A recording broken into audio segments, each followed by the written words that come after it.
So here we go. We are now recording.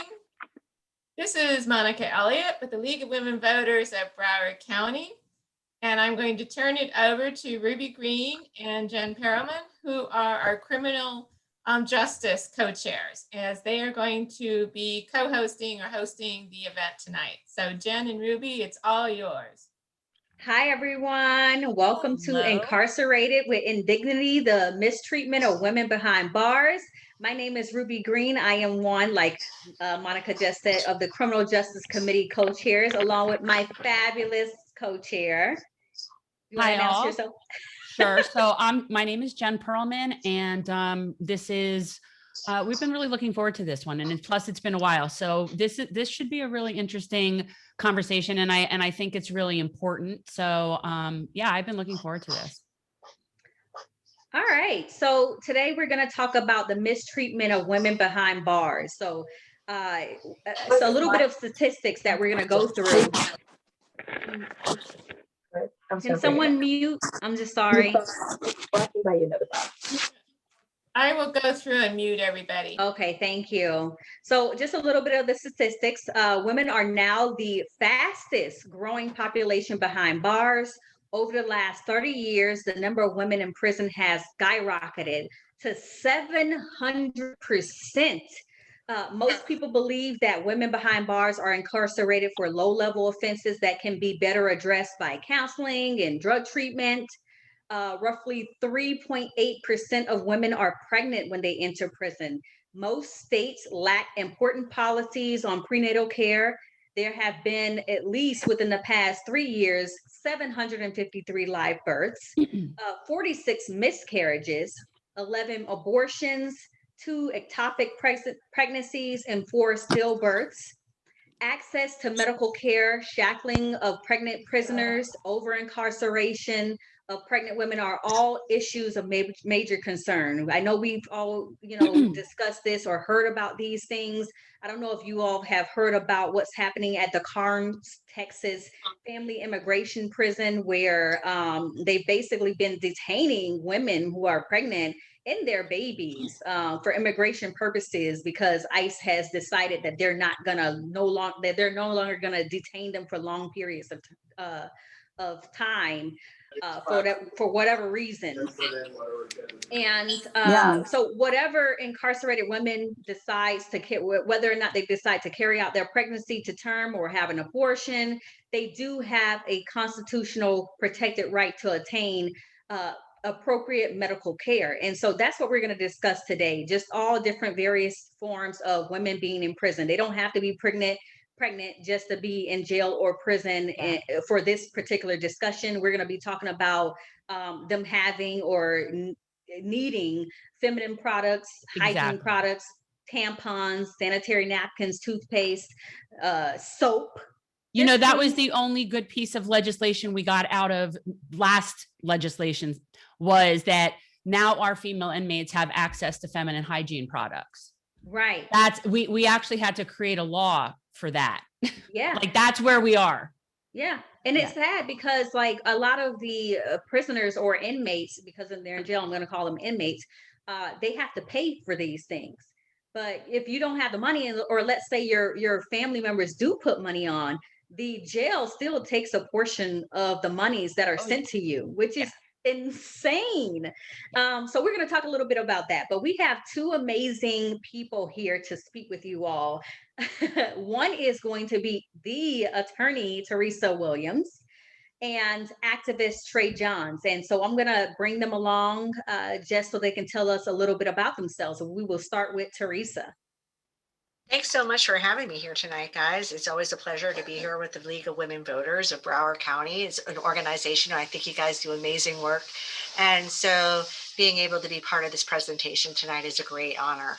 I've been a criminal lawyer for 25 years now. It seems like I can't believe it.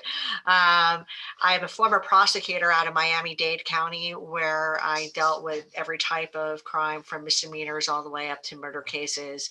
I'm a former assistant statewide prosecutor where I dealt with white collar crimes. But where I primarily have dealt with the issues involving women and the issues of incarceration is as a criminal defense attorney. And I just celebrated my 15th year in private practice. I think the primary reason why I am asked to speak on many of these issues is because I am currently the attorney for Tammy Jackson. And unfortunately, Tammy is now deceased, but Tammy is the first woman, and I just can't believe I'm saying this, the first woman to give birth completely unattended at the Broward County Jail in such a indignified and inhumane manner that, you know, we went through a lot with Tammy. Tammy suffered greatly as a result of what happened to her. We are pursuing the matter on behalf of her estate. But throughout my career as a criminal defense attorney, I've had the opportunity to see many circumstances where women have been treated unfairly, where simply our simple biology isn't even considered. Things that are just commonplace for the dignity of women in general are not observed. And I'm really hopeful that all of us can learn more tonight and become part of the change, part of the amazing type of change that's happening in our community right now. And so with that, I'm going to pass the floor to one of my favorite people, Trey Johns. I'm so honored to be your co-speaker. I've met Trey on numerous occasions through her activism, and I just think she's amazing. So let me turn this over to Trey and wait till y'all hear about her story. So having heard it before, I'm really honored to be part of this with you, Trey. So I'll go ahead and turn the floor over to you. Why, thank you, Teresa. And it's good seeing you again. It's good seeing all of you all again. I'm Trey Johns, pronouns he, she, him, or her. I am executive director of Fed Fam for Life and also Dignity Power. Dignity is responsible for passing the 2019 Dignity for Incarcerated Women Act.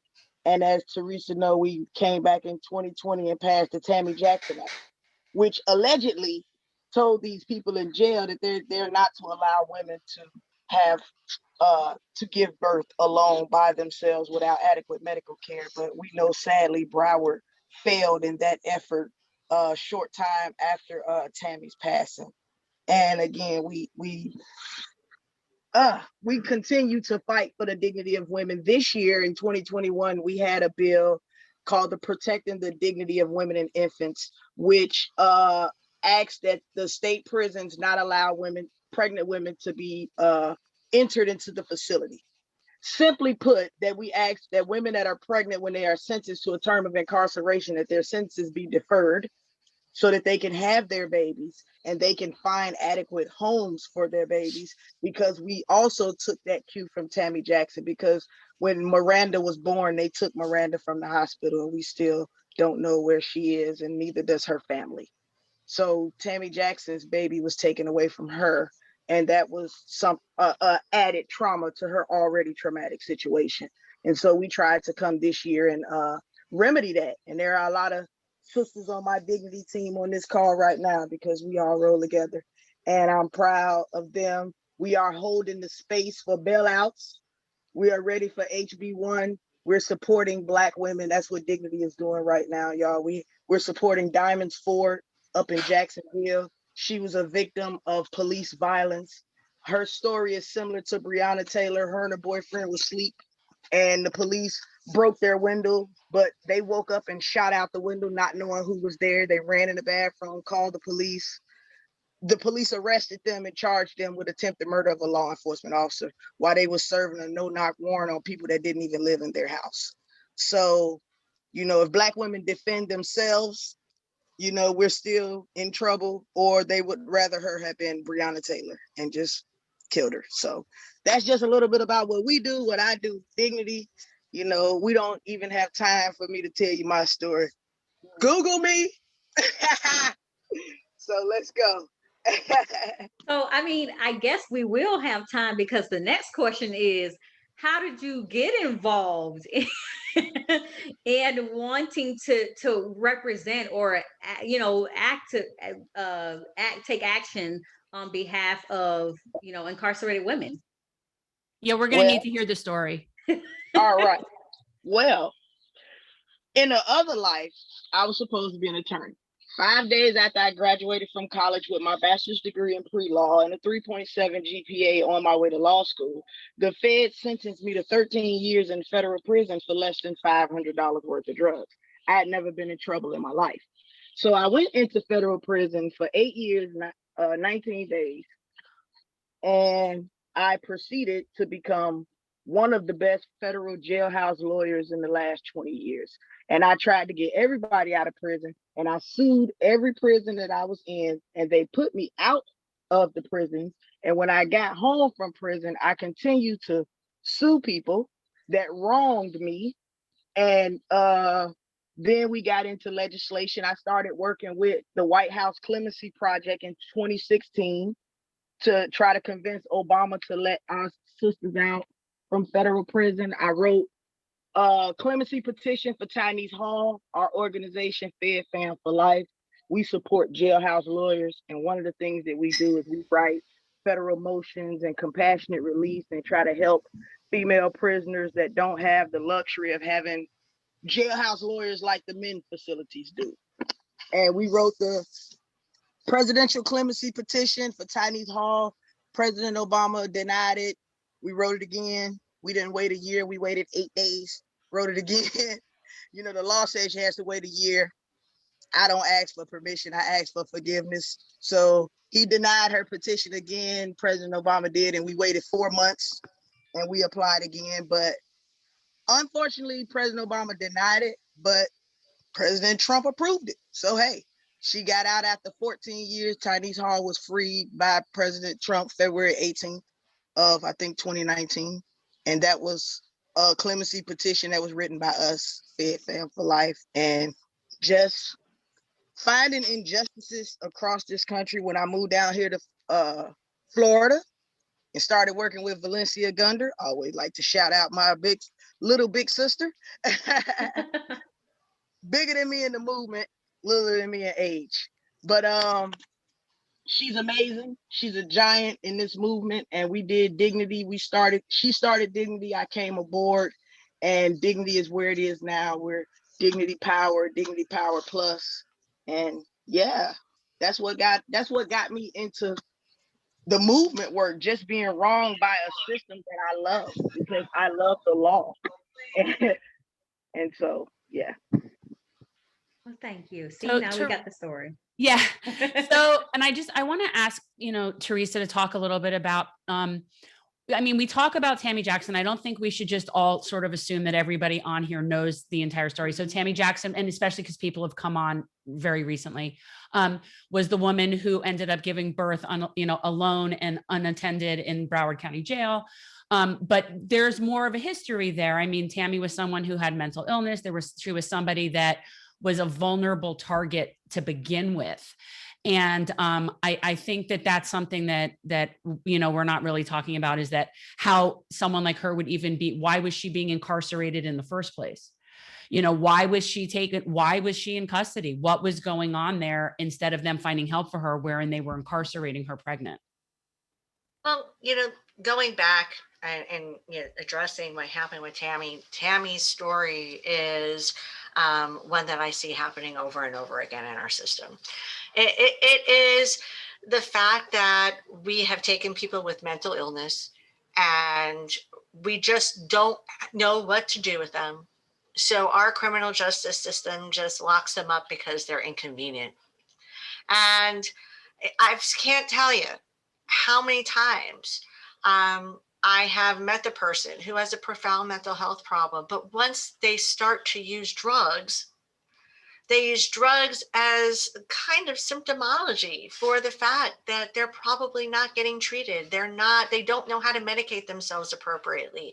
When they take drugs for a limited period of time, all of the torture inside of their head goes away. And once that person becomes a drug addict, they're no longer, it's as though our system no longer considers them to be human beings anymore. And that is exactly what happened to Tammy. Yeah. Tammy was being incarcerated for, her record was low-level drug offenses, petty thefts.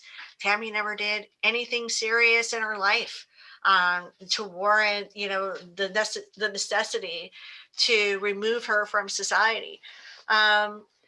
Essentially, Tammy had a profound mental health problem, one that became difficult to navigate because of all of the red tape that you have to go through to try to get treatment when you don't have insurance. And for years and years and years of going through that and having to counteract that with the fact that right there on the corner was a ready supply of the drugs that were going to take it away. And the fact that Tammy was a beautiful girl, there was always a man that was there that would buy her those drugs and make her feel comfortable and support her habit to use her and abuse her. And that's what we see so often in our population of women, is that, they are victimized by their own drug addiction. Tammy was being incarcerated primarily because for failure to appear in court. She was essentially, she would come home to her mother every now and then. Right. But, she was being incarcerated for failure to appear in court and was very, very visibly pregnant. Heard things from the Broward Sheriff's Office such that they didn't know how pregnant she was. No, she was huge. Right. I mean, the Yeah. excuses that have been put out there, I think are pretty incredible. Because at the end of the day, this was not a 1 hour labor. Okay, this is not, a person who's giving birth to their 5th child and boom, the baby comes like that. Oh no, this was 12 hours. And it's reported that she screamed at the top of her lungs, screaming.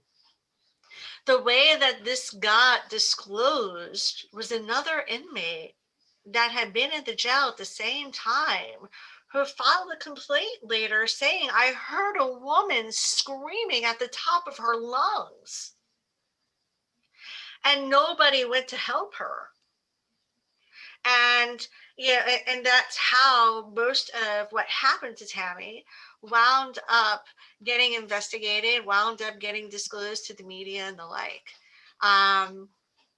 Do you know how it gets to the point where people are literally sitting there hearing someone scream and then no one does nothing?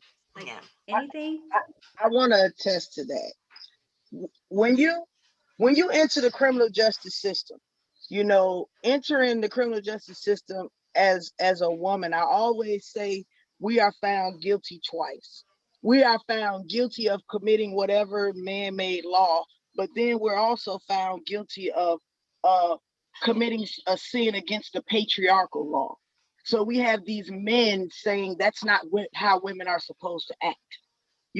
So when you have women that are incarcerated, the overall thing of the system is these are not women like my mom or my grandmother, or these are not, ladies, these are not how ladies are supposed to act. So that gives them the mindset that they can treat us differently, that we're not worthy of not being abused, because we don't conform to what society expects women and ladies to act, because we did whatever happened to bring us into an incarcerated state.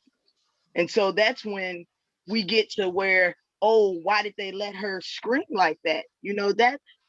That probably wasn't the first time someone was in pain in the Broward County Jail and no one went to help them. We hear those stories all the time. I spent 7.5 months in solitary confinement, and they come when they want to. You scream, you die, you whatever, So it's like once they get us hidden behind those walls, then we become that much more vulnerable to be harmed. And that's the mindset of policing in America, because it happens in police cars, it happens in jails, it happens behind cameras in jail garages. Women are abused there, and it's not necessarily a sexual abuse. It's a physical, a mental abuse. You know, just leaving Tammy in there by herself, you know, that's a mental thing that she never got over. You know, that contributed, you know, to her untimely ending.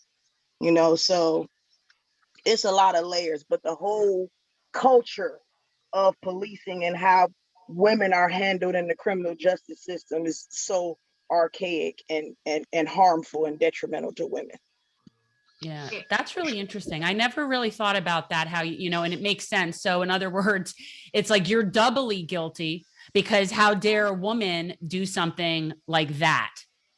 Like I never thought of that. And that's really very profound. And then it becomes okay to simply dehumanize her. You know, really great point, Trey. She's not a woman anymore. Yeah. She's an inmate. Yeah. She's a number. Yep. And we don't have to treat her like a human being anymore. Yeah. And so those of us who are in the system, you know, see it quite often. I'll tell you my first circumstance of dealing with, you know, seeing this happening with women was a young woman. I'll never forget her. She was probably in her early 20s. And she was charged with armed robbery in a prior administration of the state attorney's office. Even though she had 3 witnesses that said that there was no gun involved in the case at all, that somebody stole a purse. And because they said there was a gun involved, she had no bond. She had given birth about 5 days before she got arrested. She had a brand new baby at home. She was breastfeeding the baby, could not breastfeed anymore. Her baby was having horrible problems. Her baby was having major health problems because her baby wasn't eating from a bottle. And when I met her, she had been in jail for 3 months. And her child was about to be placed up for adoption because her family could no longer take care of her baby anymore. And she had no idea when she was going to be released, and she should not have been held no bond in the first place. I fought so hard to get that young woman out. The only way I could get her out is when they offered her a plea. And they made her a convicted felon, and she felt like she had to take it in order to get out, to be able to care for her baby. It was one of the worst circumstances, one of the worst things I've ever seen in my life. And, you know, it was one of the reasons why one of the cases that made me decide to want to run for state attorney, you know, against our last administration, because I saw these things happening all the time. Okay. But there's no regard for the fact, okay, Tammy gave birth to her child. They took that child away from her almost immediately. And now, you know, we had a family member who was willing to take the baby. They told us that she was too poor, that she didn't have enough resources, and they placed the baby in foster care. You know, there's like the regard for the infants, the children, what happens after the fact. You know, it is just not taken into consideration. And, you know, there are some major injustices that are being happened. Women are being given a Hobson's choice. No good options. Okay.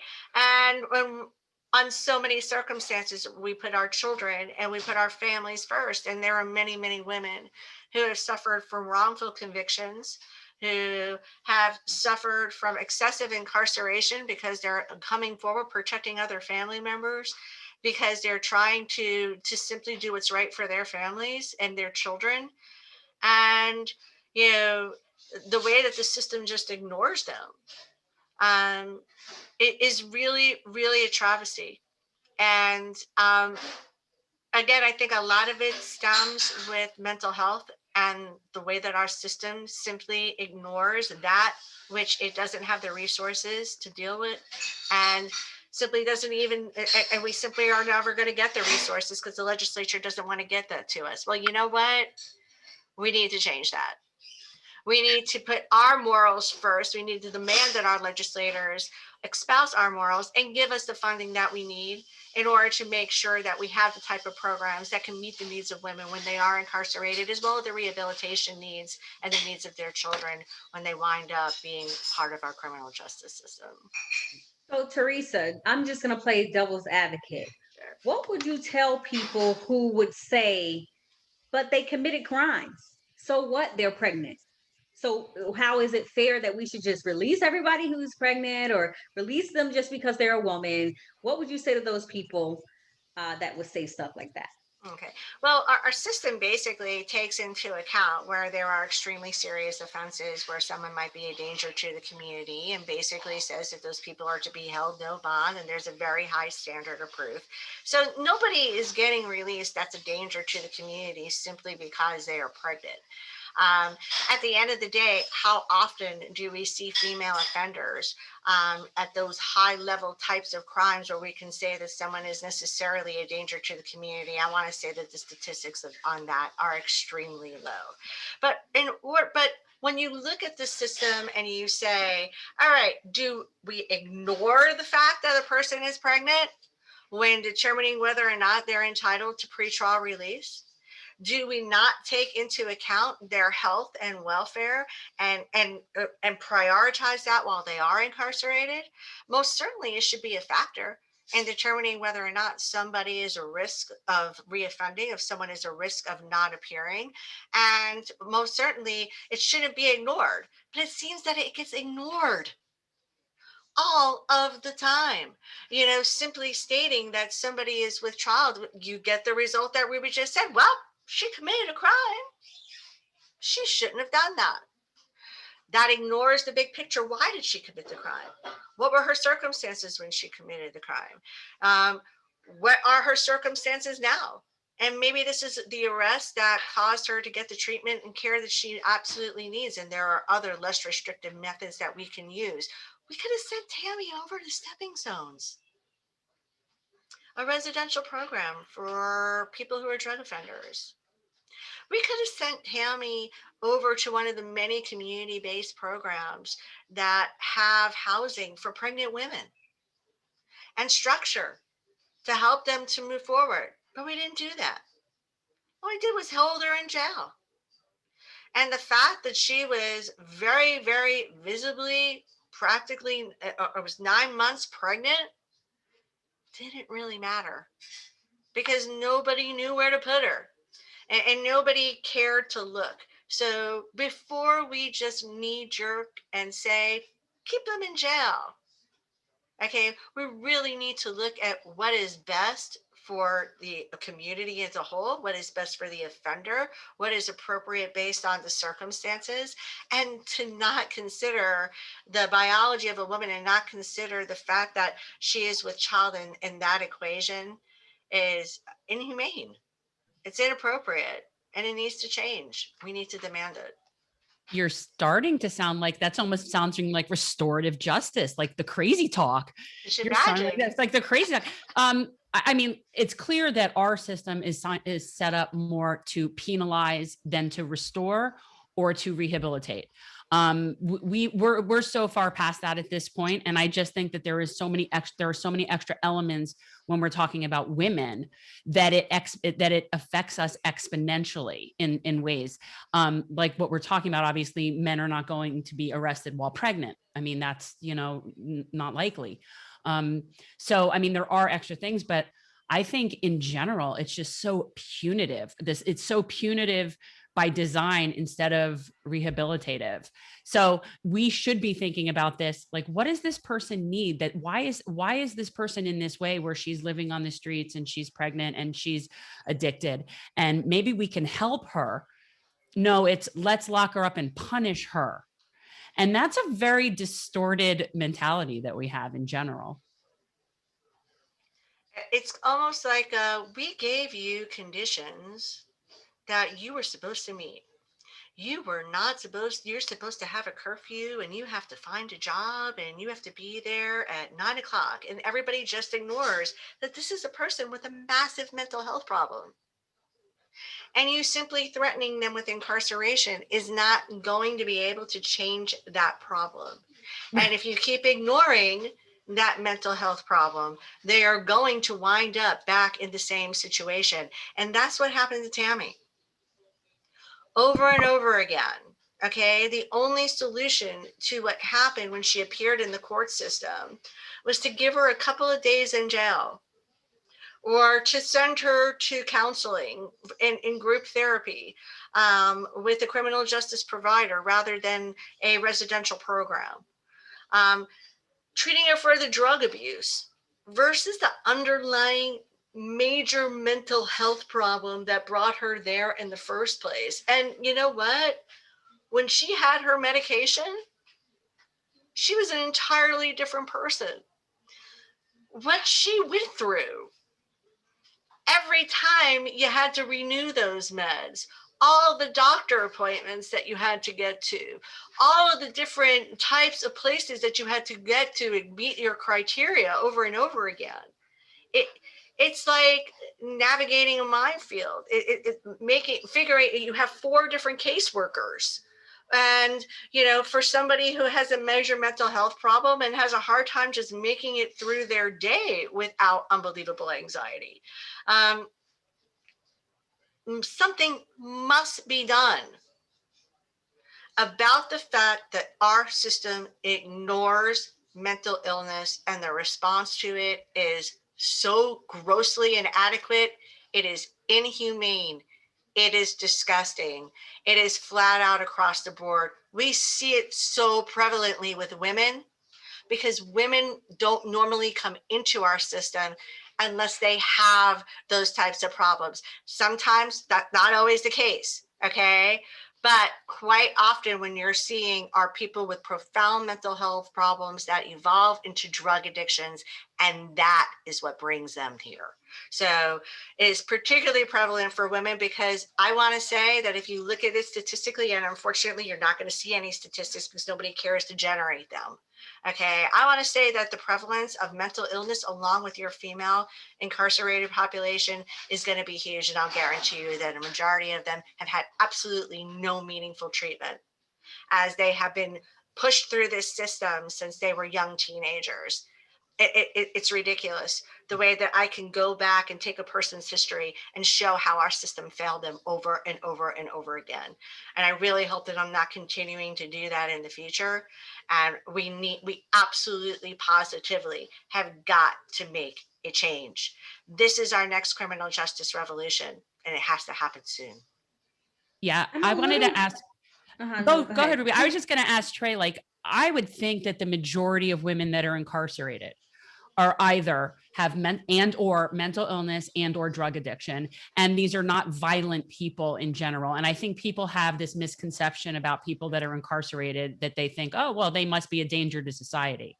And we know that that is not the case. And I would think that's even more disproportionate for women. What is your experience with that? Well, I know that most women incarcerated are not, suffering from mental illness or drug addiction. The one of the underlying problems is poverty.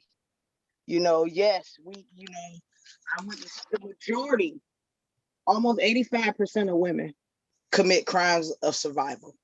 They're incarcerated for crimes of survival, period. Whether they're trying to survive partner abuse, whether they're trying to feed their children, whether they're just trying to survive on the streets, and then we also find a very large, almost 1/3, or maybe, I'm sorry, not 1/3, but 3/3 of the population of women are also survivors of abuse, and yeah, that does compound the mental illness aspect of it, but most women are incarcerated because of levels of poverty.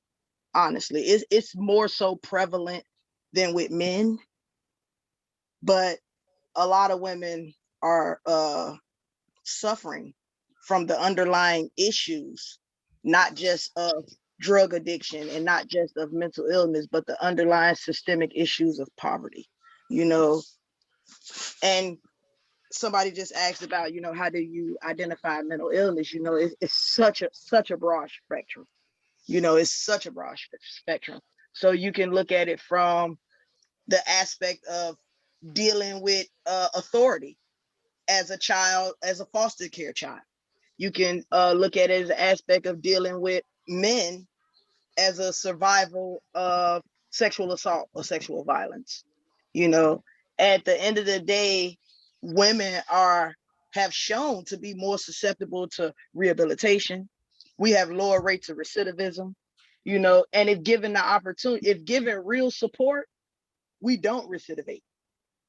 You know, I believe if Tammy Jackson had the opportunity to say, hey, we're going to help you support and help you raise your daughter, she would have done everything she could to be part of that program, but that wasn't offered to her. Support wasn't offered to Tammy Jackson.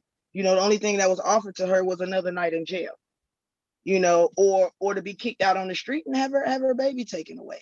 You know, we don't offer women half of the programs and half of the money that's out there that men get coming home from prison. So, like our organization, we deal with women coming out of federal prison for the most part. There's no organization in this country, because there's only about 2,500 women released from federal prison across the country. So those 2,500 women are ignored. There's no program for them because it might only be 65 women a year released to Florida from federal prison. So you put 65 people in Florida, that's nothing. One might be in the Keys, you know what I'm saying? So there's no program and there's no real concrete support for women unless, you know, it's a system of like who you know, because we wouldn't have known anything about Tammy Jackson had it not been for the person in the cell next to her. Right.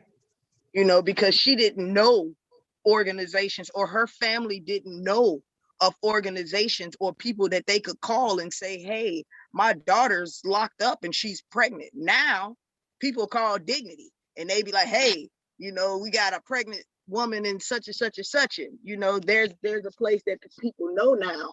But back then we didn't have those systems in place to support us, you know, and if we don't deal with the underlying issues of poverty and the reason that women are arrested at higher rates and the reason that women are sentenced and not being able to post bail. You know, I always say 90% of the people that post bail for other people are women. So when we get locked up, we ain't got nobody to post our bail because we the one posting the bail. So I mean, prison visiting rooms are filled with women taking their children to see their boyfriends.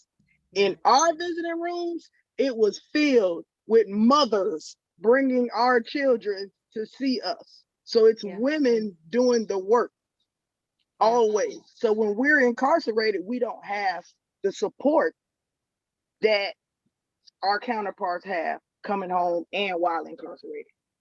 That's so interesting. Like just seeing the other half of it, like just seeing how not only does the criminal justice system incarcerate people of color and Black men at a high rate, and then just seeing the fact that it is the women that's always, you know, being the backbone. That's, you know, who's gonna take care of us if, you know, we're on the opposite side, you know. So that's definitely interesting. So I want to just take a little bit of the questions from the chat. And one of the questions is how are you identifying mental illness? And let's see here, and how would the justice system do that? And I can just say from my point of view and being in the criminal justice system that we do have what's called competency evaluations, and normally we get doctors to determine whether or not someone is competent, whether or not someone has a mental illness. Sometimes the attorneys, you know, who have their family members or other records that can tell us whether or not a person is mentally ill. Teresa can further expand on this, but normally that's how we determine whether or not someone has a mental illness. And just because someone is mentally ill doesn't mean that they're competent or incompetent is what we call it. So it really is, many different factors that go into mental illness. And, we also have a mental health court. So but it's a voluntary court. So, and we already know that people who are mentally ill don't really believe that they're mentally ill. So, sometimes when, when we have people who really need to probably go to a mental health court in order to seek the services because they don't believe that they're mentally ill, they may not get the same exact treatment that someone would who volunteered to actually go into that program. So I don't know if Teresa wants to expand on that or not. I'm pretty sure Sure. you know a little bit more, but One of my frustrations, I'm sure that you can relate to it also, Ruby, is that, that competency standard when in criminal court, in order for somebody to be considered incompetent, where we actually take into account they're mentally ill, you have to be such that you can't understand what the nature of the proceeding is. And I've had so many people who didn't meet the standard of competency, but most certainly had some major mental health issues which were preventing them from making logical decisions in a courtroom. What I found time and time again was that if my client was competent but mentally ill, he was treated as though there was absolutely nothing wrong with him. And the same thing happened for my female clients. Okay, if you're competent but mentally ill, it doesn't matter. You're treated the exact same way as if there is absolutely no reason for you to have behaved in this manner which brought you here to the system in the first place. And that is one of my biggest pet peeves and one of the biggest things that I'm hopeful to change. How do we identify mental illness? Mental illness can be across the board, a really broad spectrum. I identify, it primarily, I see so many people post-traumatic stress disorder, where people have gone through trauma. I can tell you that I can see it in many of my clients. And I ask them, have you ever been diagnosed? And the answer is no. There are people who are exhibiting symptomology that has brought them into the system and they are not being treated at all. So part of what we do needs to be screening people, diagnosing, and addressing some of the issues that we have in our system. And, let's start addressing the poverty issues that Trey is talking about. I find it amazing that our government can give everybody a PPP loan for every small business in this country. But I can't get a halfway decent counseling program for, young women in their 20s who are talented and brilliant and smart and really just need an extra hand to help them, to give them a little bit more structure and help them to overcome some of the obstacles that some of us would break down in a white hot second and fall apart. Yeah. What some of these kids are dealing with is unbelievable. And we're just ignoring it. And until we stop addressing it, all we're doing is the same thing over and over again that doesn't work. And that in and of itself is inhumane.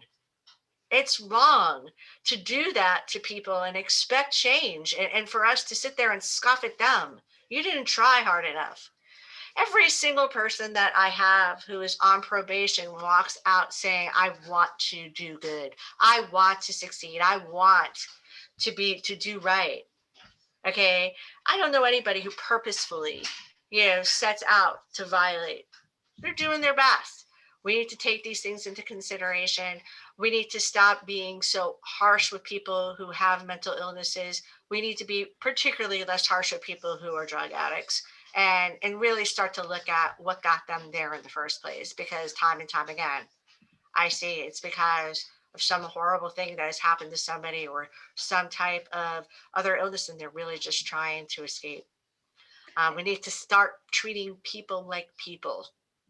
And it's great that you actually mentioned the fact that we can give, big companies and stuff like that, PPP loans, and all of a sudden the government has all this money to give, but we're constantly, low on beds for people in order to enter into programs. We Right. never really have enough beds. So people are just stuck into custody. And that just leads me into the next question from the chat.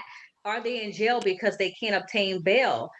There are several things that go into whether or not someone, isn't even entitled to release, or whether or not they can afford bail, or whether or not they actually have a bail. So, sometimes if it's a low level crime, if they're in jail, it's more likely than not, then they can't afford the bail.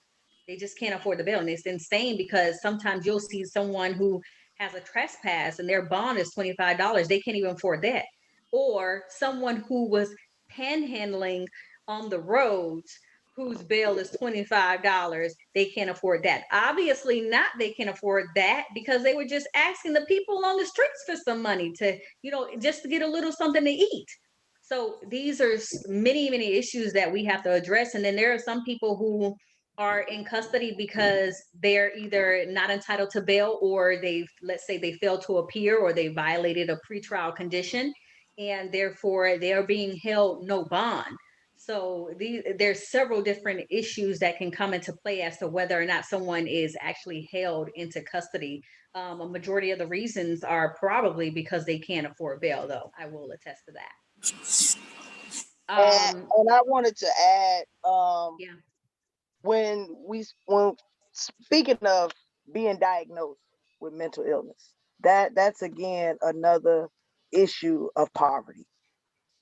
Just being able to go to a doctor, being able to go to a counselor, that is a privilege within of itself. Just even trying to convince people of certain communities to go into counseling, because we may all have, a member of our family that we can recognize that suffers from a mental illness, but trying to get that person to acknowledge that, or trying to get help for that person, especially when you throw in the fact that,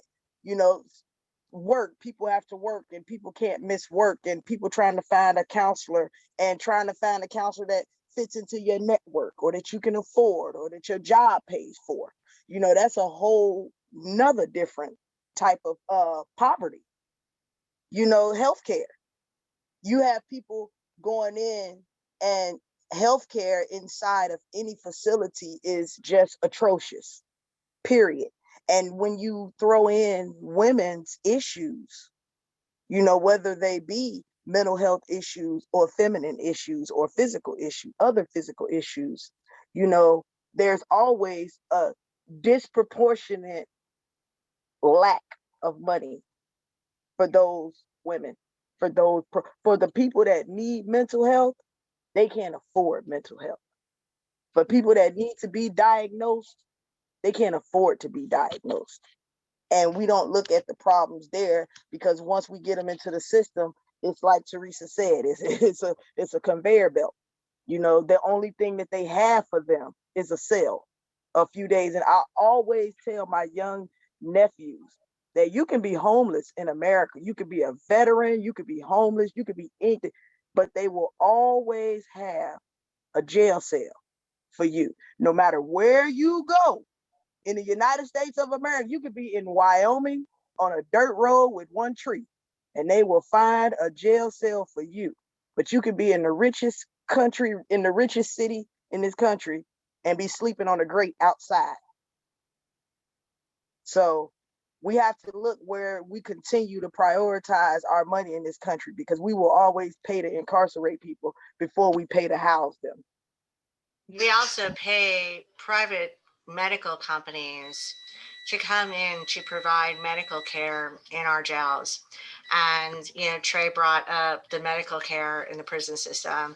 I have been fighting this battle because the stories and the things that have happened to my clients are absolutely ridiculous.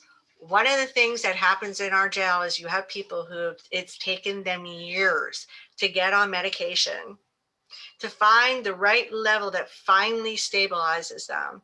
What do? We go into our jail and they take you off of your meds. Why? Because they're too expensive. So we're going to give you this cheaper one. You don't need that. You're going to be fine. When they don't give people their medication, even though I've had clients crying, telling me I've been begging for my medication, and I've told them that if they don't give it to me, I become violent, and I haven't had it in 3 days. I've seen this happening in the jails. I went and complained to Scott Israel about it when he was the sheriff. And, I felt very sympathetic towards him, because what he basically said to me was, Teresa, there's no such thing as a medical provider in the jail that will give me the type of quality care that we want. Okay. All this is about is making money, and the substandard quality of it takes people months to see a dentist. And prison is no better, because you would think that you opened a facility to hold women, and 9 times out of 10, every last one of those women probably have a period. They probably need things with women are supposed to have a pap smear once a year. That's recommended. I was in prison 9 years. I got 2. And it took 4.5 years to get the first one. They say, but see, you would think that at a women's facility, they would be designed for this, that there would be a time that they do this for every single woman there, because they know every single woman is required of this. They literally changed the age in the prisons of getting mammograms. Women were like, well, I'm 40 and I need to get a mammogram, and here I am 46 and I still haven't gotten, a mammogram. So when you talk about the healthcare, I taught a class at Fenway Health in Boston about incarcerated women and their healthcare, and the fact that when we were incarcerated, we were not given any type of say-so in our healthcare. There was not a discussion of what was going on. There's medical malpractice in jails and prisons on women all the time. But when we come out and we talk to doctors, we have to be led. We have to be allowed to take part in our care. We have to be educated on what you're doing to our bodies, because the simple fact that we just sat in prison and unqualified healthcare provider did whatever they felt to our bodies. So even the healthcare is so disparaging, because in the federal prison that I was in, they had a dentist that came out to the women's side once a month, 300 women once a month. Now he was on the men's side every day, 8 hours a day. But on the third Thursday of every month, the dentist came out there for the 300 of us. So if I had broke a tooth, they pulled the wrong tooth out my mouth, and I had to wait 4 weeks for them to pull the right tooth out my mouth. That was the standard of healthcare. And that's in the federal prison system. So when you go back down to the levels of the jail system, it's ridiculous. My brother had coronavirus in the county jail twice in the last year and a half. So it's like the standard of care is non-existent. It's not substandard. It's just non-existent. That has taken me aback as well. Like when thinking about like the lack of just feminine products, soap, toothpaste, like just stuff like that. I'm like, how could we just not provide these things? And we know what women have to go through. We know women have cycles and stuff like that. And let alone like the sexual abuse. Like there have been many, many women who are incarcerated who have been sexually abused, and then yet they're being checked and groped and raped and beaten by male correctional officers. So that just leads me to one of the other questions in the chat is, what happened as a result of the DOJ investigation or report on Lowell Correctional Facility? And for those of you who don't really know what Lowell is that is like one of the women prisons in the state of Florida, and for 15 years they had been doing odd things such as, you know, raping women, beating them. People try. Can I cut you off, Ruby? Yes, go ahead. These are not odd, these are crimes. They have been committing crimes against women for the last 15 years. They have dehumanized, beat, raped, prostituted out, you know, brought, you know, just use these women as fodder and things to do, because Lowell is the second largest women's facility in the country. And it's like, it's been a rape mill. You know, we got stories. We currently are getting up for a class action lawsuit. Contact Dignity Power. We have a class action lawsuit. We got a form to fill out. If you know somebody that was locked up in Lowell, we taking them down. But anyway, you know, Lowell, the sad part is we talked to women that said they were raped by a guard in 1990 something. And then another woman say they was raped by that same guard 15 years later. Wow. You know, so it's just like a epidemic of these men going into these facilities for the reasons of committing crimes and hurting and harming women. And nobody has cared. Right. Nobody cared. No, and still no. They asked the governor to speak on it and everything, and he's just basically turning a blind eye. And you know, this types of, you know, inaction needs to stop. And we need to make sure that, you know, people are taking action into doing the right thing as necessary to either close down these prisons. I remember when I first started actually practicing law, we had this prison system, this prison called in Arcadia for Jimmy Rice individuals, and some of the orderlies were getting some of the inmates pregnant and all of this, and it was by a specific group that was providing the medical care in that particular prison. And it was just insane. Like, how are you charged with overseeing these women or other inmates, but yet they're coming out with babies, like, you know, and a lot of them are mentally ill. If you hear about any of the stories about the women who are having babies in the jail, they are mentally ill. So we know that these women are being taken advantage of. And, you know, even if they're not, they're being forced. You know, these are crimes. And out of the 161 crimes of sexual abuse that have been reported, only I believe 6 or 8 of the correctional officers got fired or something like that. So it's just absurd that these things are continuing to happen to women in jails and prisons.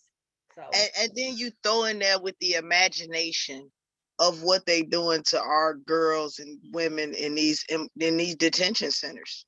Yeah. You know, in these detention centers that these girls don't have any contact with people on the outside, you know, and it's just, it's we look at it now, it's almost like the way social media has blown up, you know, police brutality and Black death at the hands of the police. It's like we're getting a glimpse inside these jails and prisons now that this is happening to these women. But I can remember when the big fiasco happened up in Tallahassee. Yeah. And the marshals went in there and had to arrest some guards, or in Lexington federal prison where the assistant warden was running a brothel. You know, he was bringing his friends up to the prison to have sex with the women, you know, and things like that. They're reported and then it's swept away because these are people in our society that should never have broken the rules of society. So we're not gonna fight as hard for them, you know, and we have to direct and try to keep the conversation as humane as possible. You know, even like last couple of years when we had all of those people dying in those jail cells down in Texas because they were literally burning people to death. You know, they were literally allowing people to melt to death in their jail cells. And, you know, people make the argument, well, they committed a crime, but my sentence wasn't death. Even if Black people make it to prison, we shooting to make it to court at these days. Now we can't even get out the car. We can't even make it to jail. So if you make it to prison, and it's still inhumane. It's still a level of abuse. And the reason that I'm an abolitionist is because I truly believe that there are some people in this world that need to be removed from society. There are just some people that need to be removed from society. However, currently, our prison system is not that, because we send people to jail to be held accountable for the crime that they committed against society. We don't send people to jail to be raped, to be beaten, to be starved, to be frozen with no heat, or to be burned with no air conditioning, or to be fed frozen peanut butter and jelly. That's not what we send people to jail for. But that's what happens when we put 17-year-old boys in there with 45-year-old men. That's not what we send people to prison for. That's what happens in our prison systems. So therefore, our prison system needs to be terminated, torn down, blown up, bucket. I'm with you on that, Trey. I'd also, but you know what? We got to flip the script. All right. Our current sheriff right now, has made a point of making sure to specifically address these issues by firing people. Okay. And I've addressed this because I fired the people who were responsible for that incident. You know what? It is so much more than just the individual guard that's involved here. We need to change the way our system interacts with inmates, interacts with people when they are in jail, how people are treated in jail, what are we using jail for, and why. And if we really flip the script on that, and instead of just screaming at people, we attempt to de-escalate the trauma that people are going through, which caused them to scream while they're in jail. Instead of just lashing out and potentially threatening with physical violence, instead of sitting somebody down and trying to explain and trying to get them to calm down, we don't do any of that. We don't do that because that takes so much more time, so much more energy, and it requires you to actually treat somebody like they are also a human being.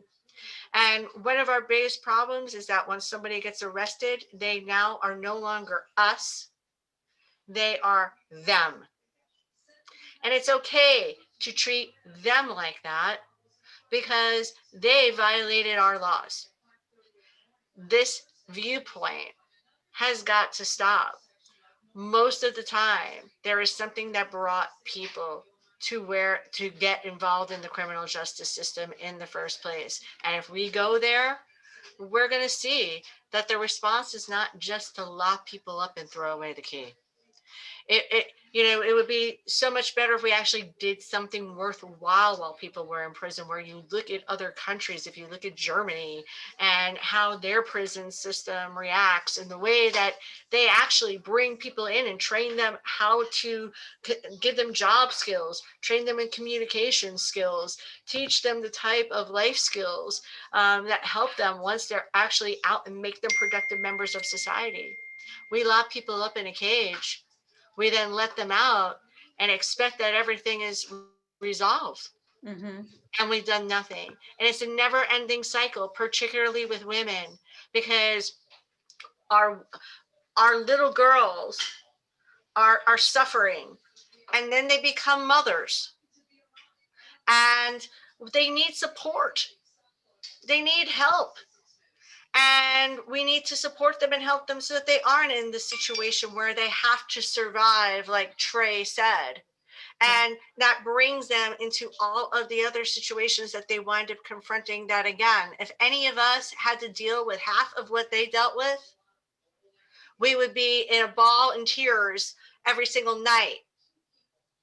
Okay.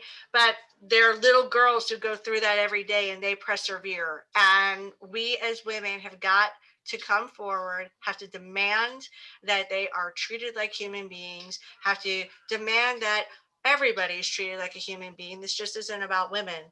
But most certainly when we see how giving birth, you're treated like somebody would treat a cat in labor better than Tammy Jackson was treated.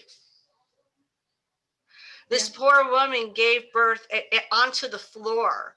That's what troubled her the most. That's what happened to her baby. When I think of her having to think about that, it's so wrong. And we have got to speak out. And it shouldn't just be Chevron Jones, because how is it possible that we had to get a law passed for people to get tampons when they have their period when they're in jail? Right. I mean, Disgusting. come on. And we had to get the law. Actually, we had to get the law passed in 10 states, and it was declined in 6 of them because Stop. one Maine senator, a senator in Maine, said that if you give women free pads and tampons, they'll think they're at a country club. Oh, yes.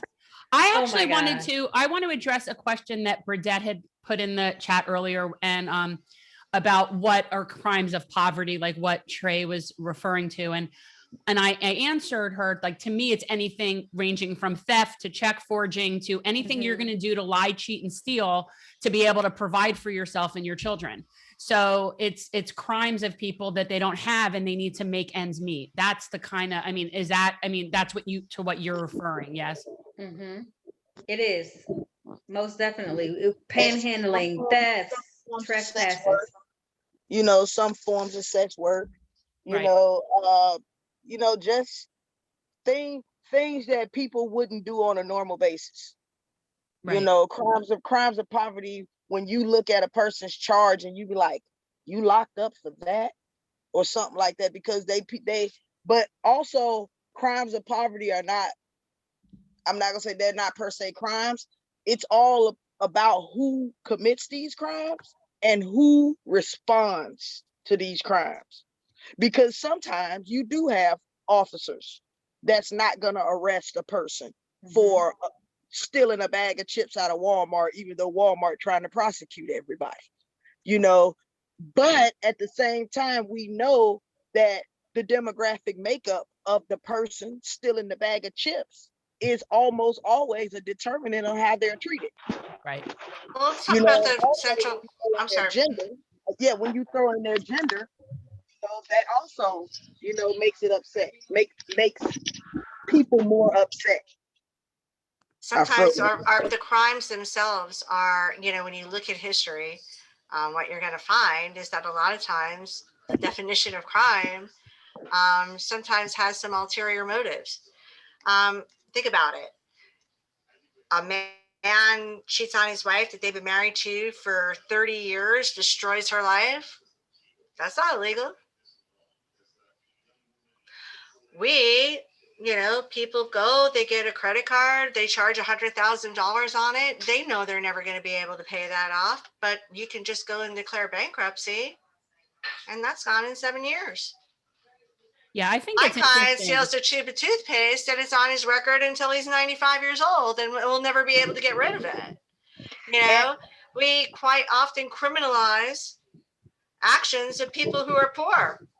Yeah, and it's I always say, look at what's a crime in your neighborhood. Like I grew up in Chicago. I grew up on the streets of Chicago back in the late 80s, early 90s, and crimes up in Chicago were different than when I moved down in Virginia, per se, because different communities are policed different. We couldn't, and this was way before, we had barbed wire and metal detectors in our high schools in the 80s. Right. Okay. We had no more than 3 people standing on the corner at a one time rule after 6 o'clock. That was literally a crime in Chicago. If there was 3 or more people standing, that's mob action. And everybody is going to be arrested, similar to like HB1. Right. We're Hello? getting that now. Right. So, Yeah. it's been criminalized for Black people. It's always, even if it wasn't a written law, we knew that if the police rolled up and it's 5 of us, 2 of us better run, and and so you look at the crimes for the different communities and how they're structured different, almost like redlining. It's almost like there's 2 different Americas, and how the police treat one America and how police treat the other America. And it starts with who makes the laws. And the facts are what they are too. Like the facts are what they are. You rarely will see a woman charged with a violent crime. You don't really see women in custody for carjackings or burglaries with batteries, home invasions, robberies, stuff like that. You will see them for crimes of poverty though, at a higher level. So, And most of the violent crimes that women are committed of are crimes of self-defense, that they just charged us with a violent crime, like women who murder their abuser or fight back because after 10 years they was tired of getting slapped around the house. what's the girl? Satoya, is it Satoya? Wow. Santoya Brown, yes. She was being trafficked. But we have cases all over the country of women self-defense. I mean, right here with Marissa Alexander's case, it was self-defense, but she was almost put away in prison for the rest of her life because she broke the rule of outing her abuser or fighting back against her abuser, and she was punished for it. And that's just the way it is in America, and just to be poor and Black and female gets pretty rough down here at the bottom. Well, it just seems like, there's no respect. Trey, one of the things I was hopeful that we would talk about, like when you guys were up in Tallahassee trying to get the Tammy Jackson Act passed, wasn't there, I don't know if you were part of the fact that they didn't want to put Tammy's name on it. Them men was trying to define gestation. One of them couldn't even spell gestation, but he was trying to define gestation in women. They didn't want to put her name on it. The Tammy Jackson Act passed at 11:52 p.m. It was we fought to the bitter end. It was the only criminal justice legislation passed in the state of Florida last year, and it was a dog fight to the end. I heard that it was so that they literally almost did not even put her name on the act, that it was so close and that people had to fight. I want to say Valencia like threw down was like, oh, no, you won't. And so I really want to thank the Dignity Coalition for holding firm and, digging your heels in on that. Because, wow, say her name. Can we please? Yeah. You're just going to ignore the fact that she's a person and not even acknowledge what happened to her by taking off her name. These men need to learn. By excluding her name, they kind of erase the humanity of it. That was one of the reasons for doing that. But it was an effort. It was an effort. And shout out to Jason Pizzo, who's always a champion of dignity, and Chevron Jones and Ida Escamani running up and down the halls, and Maggie running up and down the halls. Yes, the entire Dignity Coalition that's on this call. We was tweeting, we was calling, we was emailing, we was back and forth in Tallahassee. We got Trish, who's our dignity person up in Tallahassee on the call now. Yeah, we was coordinating to the wee hours of the night to make sure that act passed. Can you explain it? Can you explain? Because not everybody might not know exactly what this act created and how this was sort of like a remedy or what they think could be a remedy to what happened to Tammy. Right. So what the Tammy Jackson Act is it prohibits the use of solitary confinement for pregnant women.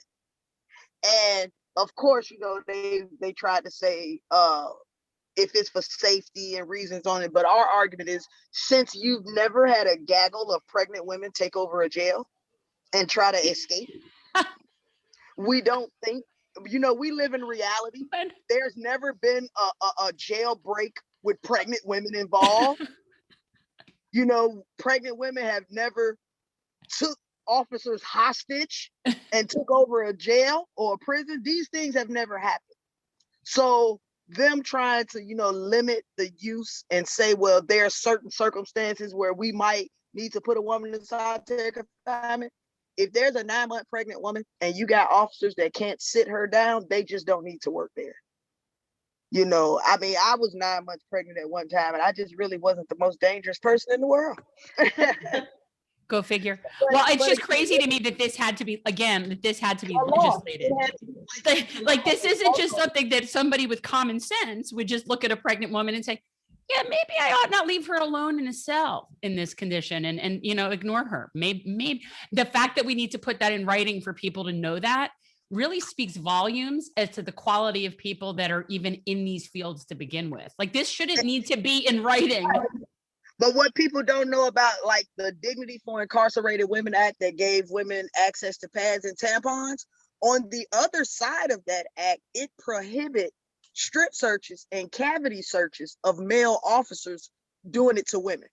Yep. Because that was going on. So no longer can you do a cavity search, sir, because you claim you looking for something. That's what was happening. Their male officers are no longer allowed in places of undress that women are being housed in, like the bathroom or the shower and things like that. This is new. Like that's from like last year is what you're talking about. From 2019. This from 2019. From 2019. Yeah, right. Yeah. Oh, right. Yeah. And just to go to, Burdette had a question, I believe, and she was asking about after the federal report, has anything been done at the Loyal Correctional Facility? I don't know if Trey, you know a little bit more about it, but my thought, right, nothing, right? Because the last thing I heard was that the prisoner rights advocates wanted a special prosecutor to oversee the prisons, but I think that they're trying to take things on a piecemeal basis, like, oh, let's just go ahead and get these officers who were found to be in violation of, committing this rape on somebody, but they didn't even get everybody. And so I guess there's still an ongoing investigation, but nothing has been done. Probably a bunch of groups plotting on Lowell to get rid of it, so it's in somebody's radar. Yeah. I think Ruby, we should get on that. We should get on that. Hey, I'm not a special prosecutor. I'm just saying, Broward County prosecutor. I think we should get on that. We need to be, this is something, and I'm not speaking to you in your position professionally. I mean, as this committee, that's something that we should be following up and making calls and doing what we can do to help with that, because that's crazy to me that there's been this investigation and now we know that these things happen and yet they're still not really doing anything about it. Yeah, we definitely have Trey to speak on it, because I know Trey is working on some stuff. Well, while we have some issues here in Broward County, we are kind of lucky as far as, people responding and listening every now and then. Up North Florida, you committed a crime and too bad for you. And, the fact that we're all human beings kind of washes out the window. The brazen behavior that's been happening for decades is prevalent in the state of Florida. We're known for Southern justice. And we're probably one of the worst states as far as private prisons are concerned. I want to say we're number one with us and Texas. We're tied with Texas, or we're number one and Texas is number two. The proliferation of making money off of people in jail will do nothing more than create further human rights abuses within our own criminal justice system. And in this country, that's completely unacceptable. Yeah. It's important that we educate people as to the things that are actually happening and that things that we see happening every day. Because again, who would ever think that we needed a statute to give somebody a sanitary pad? And if most women knew that, they would be incensed. They would be infuriated. But nobody knows because it's not sexy. Because you're not the person that, oh, we should show compassion for this person. We got to make it sexy. We've got to make it so that we are putting forward that everybody needs to be treated with dignity. And it needs to be one of the top priorities of our system and the way that we're reformed. We're finally seeing. I feel like a revolution in that people finally are realizing the abuses that happen in our system every single day out in the streets. They also need to learn what is happening to people behind bars. And there is no such thing as country club living in our state prisons. Removing your freedom is the worst thing that you can do to somebody. And not providing them with medical care, not providing them with health care, just flat out dehumanizes them, and we deserve so much better for our daughters, for our mothers. Yeah, we have a couple of questions in here. It looks like, okay, so the prison's rights. What, Katie? No, there are no specific advocate in the jail that's like, okay, I'm gonna sit up here at the jail and make sure they do everything right. No, we have to go to the ACLU for that. We have to go to Dignity for that. Other groups that will advocate on behalf of those and their attorneys and stuff like that. There are no set groups that are there to advocate for anyone in prison. Right. That's the thing. So just so people know the question, it was whether or not the prisons have prisoner right advocates. And no, that would be like, that's just not a thing. Right. And then is the other question, or is our incarcerated women? And I women, believe the answer to that is a big yes for the health, for self-care items for sure. I know, and exorbitant rates.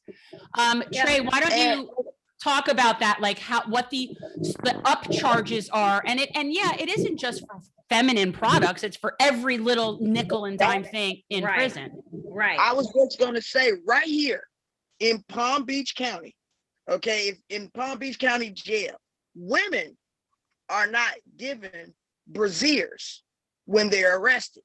They have to buy them on commissary. So basically, but if say you come in on a Tuesday and commissary was Monday, you got to walk around for 7 days with no bra. And they only give you one if you're indigent for 30 days. And also, they don't allow you to have underwear. They give women disposable underwear, but they only change it out once a week instead of once every 2 or 3 days. This is right here today in Palm Beach County Jail. That's so disgusting. basically you got women just walking around with their titties out. See, people like me don't have that problem, but other people have that problem in jail. See, I'm Gucci when I go to jail, but some of my sisters are not. And it's just not fair. You know, they don't have the adequate things for women in jails and what's prisons. With the underwear? What's with disposable underwear? I think it's because of that Orange is the New Black. Remember, they were selling the underwear as a business property. I'm just kidding. No, don't listen to me. What are you talking? No, I mean, like Orange is the New Black. It's about the women prison. Have you guys seen that? Cheaper. Honestly, it's probably cheaper. Yeah, it is. Well, yeah, than doing laundry. It's cheaper. So you don't get to change your underwear for a week. Okay, but then you should be getting at least 7 a week. Nah. But that would be too expensive, Jennifer. That would be too expensive. Then don't be arresting people that have feminine hygiene issues. Or people that wear underwear. Exactly. You know, I mean, when I was in prison, I always say the absolute best thing a person can have when they're incarcerated is a person on the outside that cares about them. Yeah. You know, because the system will lose you, they will mistreat you, they will harm you, and they will kill you. Me, when I was locked up, when I got sick, my mama called. And the warden told me one day, please tell your mama to stop calling me. Because she said, if you ain't gonna take care of my daughter, send her home. Because I didn't send her there to die. That's what she told her. You know, and because of that, I was sent out to the doctor. You know what I'm saying? I got adequate medical. They like, these people gonna keep calling us about this person. Somebody cares about this person. So as long as we keep an eye on people on the inside, that's the only way to protect those women. Is that part of your program? Is that a program? Is there something that exists for that? Like, I know there's like pen pal programs and stuff like that, but is there something where people can, you know, connect and be aware of what's going on? Because there's people that are incarcerated that don't have family, that don't have somebody like that is their person. And we don't have a specific program just like for a Pacific prison or anything like that. But if somebody in Florida calls us with an issue, you know, what me and Valencia's dream with Dignity was that every time something go down in the jail, that a woman would say, I'm about to call Dignity, and the warden be like, you know what, just go ahead and give her what she want, because we don't feel like being bothered with Dignity coming marching on our jail. You know, and that's what we ascribe to be, because they know somebody watching, because they know Dignity gonna come in and it's gonna be some problems. So how can we help you? How can we help you? What can we do to help support that? We need continuing volunteer work. Right now, we are looking for people that have been incarcerated in Lowell prison. We are looking for people to maybe participate in a class action lawsuit against Lowell prison. You know, we are looking for people to mentor. You know, we always need resources, because I'm not from Florida. So I always need resources in different areas of Florida when people call and say, you know, I'm getting out and I'm in Miami-Dade and I don't have anywhere to go, you know. So the way Dignity can be supported, we can always be supported with money. We always need some money. I'm sure you can. And we should probably let us be able to get the information out for that. Yeah, I would like for you and Teresa to drop your information in the chat. If you have any information as far as Dignity, Trey, to put in the chat, also put that in there. Actually, I'm going to follow up with you at some point after this to see, because I have a volunteer organization and I'd love to have this be added to our mix. All right. So yeah, I know I would be willing to volunteer to be that person that calls for a female inmate. That, you know, to kind of watch out for a female inmate and make sure that she's okay. Yeah. You know, I'd volunteer for that. And I'm sure that a lot of people would volunteer for that too. Yeah. You know, just to kind of be maybe a pen pal and make sure that everything's going okay. And if she needs somebody. And if somebody gets sick, then they have somebody on the outside that knows that they're sick. Right. Yeah. So if anything happens. Yeah. Exactly. Look me up, Trey. Find me an inmate. Definitely. Find me an inmate. Black Mama Bailout for Mother's Day. So if you got a client that needs to be bailed out, that you got a client in Broward that needs to come home, if y'all know some sisters that need to come home because they can't pay their bail, we are doing the Black Mama Bailout again this year. And we do awesome. Around services for these women. We do court support, you know, we do participatory defense, you know, and we make sure that they're safe. Yeah. We make sure they're restored to whole, that they can actually get to their court appearances and things like that. That's awesome. So people, if you're out there and you want to throw a few bucks to help some people make bail, this would be a really good opportunity to donate to this organization. Yeah, it would be. Well, thank you both for coming to speak with us tonight. It is 7:34. We are going to close out this session. It was such an amazing discussion. I just thank everyone in attendance. I am so happy to have this discussion, and we probably need to do another one at some point because we, you know, there's another person that gave birth in the jail just last year, just a few months ago. And we probably need to get into that as well. Same situation as Tammy, mentally ill. So this is going to go on forever. We would have thought that since the Tammy Jackson Act had passed that this would have been over, but the fight is not over. So the discussion is going to continue. And Sister Stephanie, they watched her have birth. They watched Stephanie have birth on the floor. Yeah. Sad, right? It's just insane. Yeah. And so from what we know, there were 2 higher ups that were fired in that instance, a colonel and was it a sergeant or something like that? But, nevertheless, they were higher ups that were supposedly fired in that instance. But we can get into all the details as to who's responsible, or not. The fact of the matter is that it happened.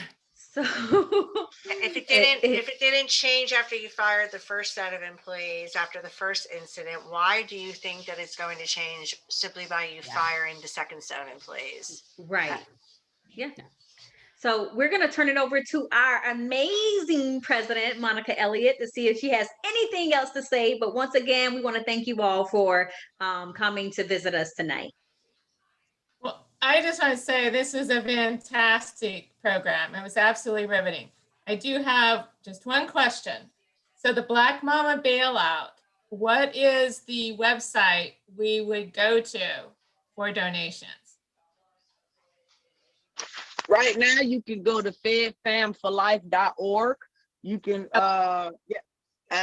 she just put it in the chat, FedFam for Life. That's it, Dignity Power. But right now, FedFam for Life is the 501c3 sponsor. So you go to that website to donate to the Black Mama Bailout. We'll be rolling out our toolkit this week. We'll have our graphics and stuff, and we'll hopefully be getting our mamas out for Mama's Day. Okay. So find me a couple That's of mamas. awesome. Find me a couple of mamas. Okay. Well, be sure to send that the toolkit to Ruby or Jen or myself. Yeah, for sure. And I actually want to. I'm going to end up having to talk to you after this, but yeah, I want to know more about that. But yeah, we need to get the information so that everyone can contribute.